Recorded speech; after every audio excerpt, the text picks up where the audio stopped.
अस्सलाम वालेकुम। उम्मीद करता हूँ कि आप सब लोग खैर खैरियत से होंगे। मेरा नाम है हमजा खट्टक और मैं एग्रीकल्चर यूनिवर्सिटी में बीएस एनिमल साइंस का स्टूडेंट हूँ।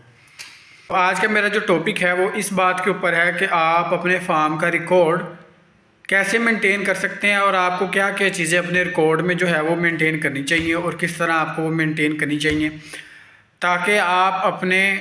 फार्म को एक प्रॉफिट की तरफ से लेके जाएं। आपको अपने फार्म का हेल्थ स्टेटस के बारे में पता हो कि कौन क्या क्या मसाइल आपके फार्म में चल रहे हैं। आपको अपने फार्म पे इक्विपमेंट जो कि मशीनरी है उसका आपको पता हो, डेली की प्रोडक्शन का पता हो, आपको अपने लॉस का पता हो और आपको अपने ख़र्चे का पता हो, ताकि आप देख सकें कि आप कौन कौन सी जगह पे आपको अपने फार्म में काम करने की ज़रूरत है, ताकि आप उस चीज़ों को निकाल के अपने फार्म को एक प्रॉफिट की तरफ लेके जा सकें। फार्म रिकॉर्ड के अंदर सबसे पहले तो ज़रूरी काम ये है कि अगर आपके पास 20 जानवर है, 20 जानवर की मकसद अगर आपके पास 20 गायें हैं या 20 बकरियां हैं या 20 बकरे हैं, या मैं आपको एग्जांपल दे रहा हूँ, या आपके पास तितर के 20 पेयर हैं, या आपके पास असील के पेयर हैं, या आपके पास फिजेंट के पेयर हैं, या आपके पास आपका मोर का फार्म है, तो सबसे पहले डाटा को मेंटेन करने के लिए सबसे पहले आपके पास एक सीरियल नंबर, आपने हर जानवर को उसका एक सीरियल नंबर ले लेना है।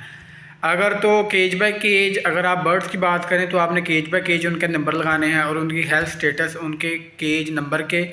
अकॉर्डिंग आपने मेंटेन करनी है। अब वो कौन कौन सी मेंटेन करनी है वो मैं आपको साथ में ही बताता हूँ। सबसे पहले जब आप सीरियल नंबर देंगे उनको 1 से लेकर 20 तक, सीरियल नंबर देने के बाद आपने जो सबसे पहला काम ये करना कि आपने अपने बर्ड्स का जो है वो वेट, या अपने एनिमल्स का जो है वो आपने वेट कर लेना कि आपका वेट इस मंथ आपके एनिमल का कितना था। वो आपने रिकॉर्ड में लिख लेना कि जी नंबर 4 का या नंबर 5 वाली जो गोट है उसका जो वेट था बॉडी वो इतना था और ये डेली की इतनी कंजप्शन फीड की कर रही है। अगर आप नेक्स्ट मंथ उसको आप देखते हैं कि जी इसका जो बॉडी वेट है वो अचानक 5 या 10 किलो या 4-5 किलो कम हो गया, इस चीज़ से आपको ये पता लगेगा कि आपका जो फार्म है उसका वज़न कम हो गया। किस वजह, आप वजह तलाश करके अपने फार्म को, वजह को दूर करके अपने फार्म को एक प्रॉफिट की तरफ लेके जा सकते हैं। दूसरा, आपने उसमें ये देखना है कि अगर आपकी बकरी ने बच्चा दिया वो कौन सी बकरी थी। जैसे गोड नंबर 8 ने 2 बच्चे दिए, उसमें से एक एक्सपायर हो गया, एक जो है अल्लाह ताला ने उसको ज़िंदगी दी, वो आपने उसको अंदर लिख लेना कि जी गोड नंबर जो 8 थी उसने एक बच्चा दिया। अब आपने देखना है जी उस बच्चे ने सर्वाइव किया, जब उसका बर्थ, उसकी पैदाइश हुई तो इसका वज़न कितना था, उसको क्या क्या बीमारियाँ आई, उसको कौन कौन सी वैक्सीनेशन की, कौन कौन सी डेट पे की। अब आपकी अगर 20 नंबर में से 15 नंबर वाली बकरी या आपकी गाय जो है वो बीमार हो जाती है, अब आपने अपने डायरी पे ये लिख लेना है, जो आपने एक अपना पूरा चार्ट बनाना है कि इसको कौन सी डिज़ीज़ थी,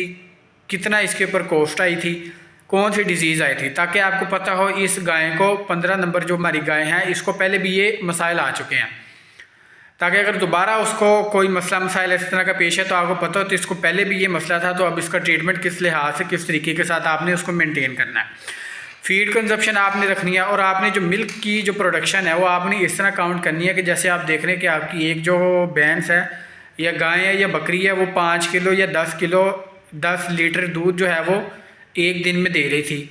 अब आपने नोट किया कि उसने अचानक ही अपना दूध वो 6 किलो कर लिया। अब आप उसकी वजह तलाश करेंगे, जब आपके बग़ैर रिकॉर्ड के ये चीज़ 20 से ऊपर जानवर या कम जानवर ये मुमकिन नहीं है जब तक आप उसको एक पूरा रिकॉर्ड नहीं करते। ये रिकॉर्ड आप कंप्यूटर के अंदर, अपने मोबाइल के अंदर या आप अपने डायरी के अंदर रख सकते हैं। उसके बाद आपने देखना है, और उसके अलावा जब आप फीमेल्स की मीटिंग करवाएंगे वो हर फीमेल की अपनी मीटिंग का आपने जो है वो एक रिकॉर्ड मेंटेन कर लेना कि जी इस डेट को इसकी मीटिंग करवाई थी, इतने ड्यूरेशन के बाद ये बच्चा देगी, ठीक है, ताकि आपको मालूम हो कि जो ये इतने नंबर वाली जो काऊ है इनको इन डेट को हमने जो है वो मेट करवा लिया और ये रह गई है किस डेट को हमने मेट करवाया है, वो सारा आप उसने रिकॉर्ड में रखेंगे।